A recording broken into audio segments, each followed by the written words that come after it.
और चलिए बढ़ेंगे आगे। जहां भोपाल से इस वक्त की बड़ी खबर है, जहां एमपी में समेत 5 राज्यों में विधानसभा चुनाव की तैयारी शुरू हो चुकी है। इलेक्शन कमीशन ने तैयारियां शुरू कर दी हैं। बता दें कि चुनाव आयोग ने राज्य सरकार को निर्देश जारी किए हैं। लगातार फील्ड पोस्टिंग पर तैनात अफसरों की जानकारी मांगी है। चुनाव ड्यूटी से जुड़े कलेक्टर, एडीएम, एसडीएम की रिपोर्ट मांगी गई है। तहसीलदार, नायब तहसीलदार, आईजी, एसपी की रिपोर्ट मांगी गई। 31 जुलाई तक चुनाव आयोग ने ये रिपोर्ट मांगी है। तो बड़ी जानकारी से आप सभी को रूबरू करा रहे हैं। आपको बताते चले कि 5 राज्यों में विधानसभा चुनाव होना है इसी साल के अंत तक में, यानी कि 4 से 5 महीने का समय बचा है। पार्टियां एक तरफ अपनी तैयारियों में जुटी हुई है, तो वहीं चुनाव कमीशन की तरफ से, यानी कि इलेक्शन कमीशन की तरफ से भी अब तैयारियां शुरू कर दी गई है। चुनाव आयोग ने इसके तहत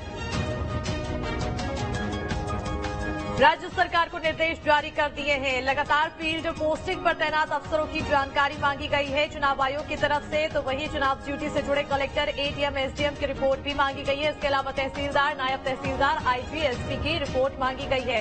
31 जुलाई तक चुनाव आयोग ने रिपोर्ट मांगी है। ज्यादा जानकारी के लिए रुख करेंगे हमारे सहयोगी जितेंद्र की ओर। जितेंद्र, अब चुनाव आयोग भी एक्टिव हो चुकी है विधानसभा चुनाव को लेकर 5 राज्यों में होने वाले, ऐसे में क्या कुछ निर्देश चुनाव आयोग की तरफ से दिए गए हैं राज्य सरकारों को?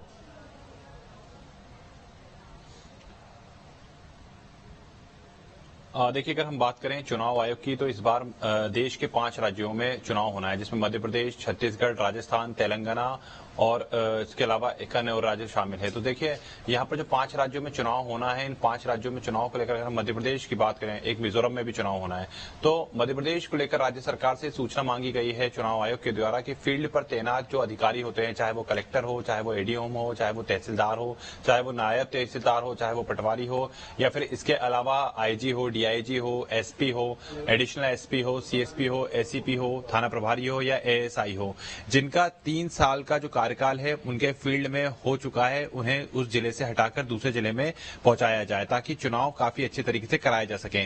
तो यहाँ पर जो पूरी जानकारी, जो पूरी सूची है, वो चुनाव आयोग ने मांगी है। इसके अलावा एक सर्कुलर भी जारी हुआ है, जिसमें 31 दिसंबर 2024 तक का ये सर्कुलर बनाया गया है, जिसमें इस अवधि में आने वाले तमाम वो अधिकारी जो 3 वर्ष जिनके पूरे हो रहे हैं, उनकी सूची सरकार से मांगी गई है, ताकि उनको एक स्थान से दूसरे स्थान पर पहुंचाया जा सके और चुनाव में किसी प्रकार की कोई परेशानी ना हो।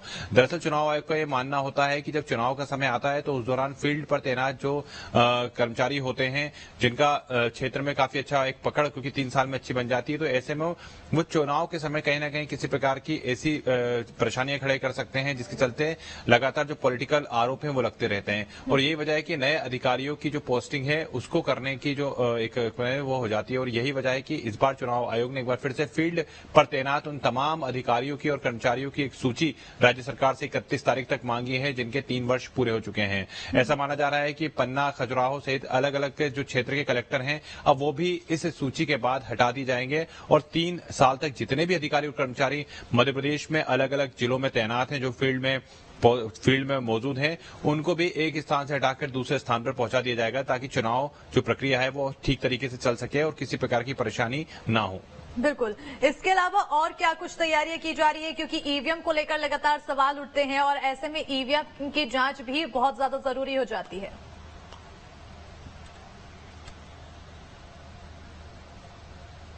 हाँ, बिल्कुल। देखिए, ईवीएम को लेकर भी लगातार हमने देखा है कि सवाल उठते रहे हैं। हालांकि जब से कर्नाटक का जो इलेक्शन हुआ है, उसमें जो चुनाव निकल कर आए हैं, तो इस बार ईवीएम पर सवाल तो शायद खड़े नहीं कर पाई कांग्रेस, लेकिन कहीं ना कहीं हमने देखा है कि जब भी चुनाव होते हैं तो ईवीएम को लेकर लगातार ये बात की जाती है कि ईवीएम में किसी प्रकार की जो घपलेबाजी है वो की जाती है। और इसी को लेकर इस बार चुनाव आयोग भी पूरी तरीके से सख्त हो चुका है। चुनाव आयोग ने अधिकारियों की एक पूरी तरीके से ट्रेनिंग जो है वो ईवीएम को लेकर शुरू की है। उसके साथ ही जो पॉलिटिकल पार्टियां होती हैं, उनके भी कहा जा सकता है जो एजेंट होते हैं, जो कि उस समय रूम में मौजूद रहते हैं, उनको भी बुलाया गया, ताकि वे भी वहां पर पहुंचने के बाद ये कंफर्म कर लें कि जो ईवीएम मशीन है वो किस प्रकार से सिक्योर है। बिल्कुल, लगातार तैयारियां की जा रही है।